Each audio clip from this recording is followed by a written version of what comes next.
இப்போ பொதுவா வந்து மத்த கோவில்ல நம்ம நிறைய அன்னதானம் போடுவோம். இப்போ விசேஷ நாட்கள், ஆடி மாசம் அந்த மாதிரி வந்து நிறைய அன்னதானங்கள் போட்டு வருவோம். இப்போ சாய்பாபாக்கு உகந்த நாள்லாம் நம்ம என்ன மாரி அன்னதானம் போடலாம்? இல்ல அதுதான் நான் சொன்னேன்ல, அவருக்கு அன்னதானம் அப்படின்றத காட்டிலும், அவருக்கு பிடித்தமானது நான் சொன்னேன் பேடா, ஆ. ஸ்வீட்ஸு, அப்புறம் வந்து பிஸ்கெட்ஸு இந்த மாதிரி நம்ம வந்து பக்தர்களுக்கு குடுக்கும்போது, ம். அவருக்கு வந்து ரொம்ப பிடிக்கும். அந்த மாதிரி நம்ம பண்ணலாம். அதே மாரி நீங்க சாய்பாபா கோயில்ல பார்த்தீங்கன்னா, துணி அப்படின்றது இருக்கும். இது நெறைய பேருக்கு தெரியாது. நம்ம வரோம், சாய்பாபா கோயில சுத்துறோம், போயிடுறோம். அத வந்து பாபா உருவாக்கினதுக்கான காரணமே என்னன்னா, ம். ஒவ்வொரு மனிதர்களும் நம்மள அறியாம வாழ்க்கையில நெறைய பாவங்கள நம்ம செய்வோம். ஸோ கண்டிப்பா. அது நமக்கே தெரியாது. ஒவ்வொன்னுத்துக்கும் நம்ம போய் பரிகாரம் செய்ய முடியாது. ஆனா பாபா கோயில்ல அத நம்ம பண்ண முடியும்.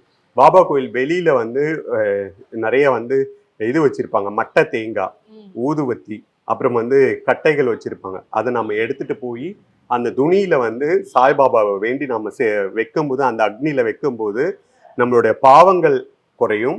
ம். நம்மளோட கர்மாக்கள் குறையும். அதே சமயத்துல நீங்க வேண்டக்கூடிய வேண்டுதல் வந்து ரொம்ப எளிதா நிறைவேறும்.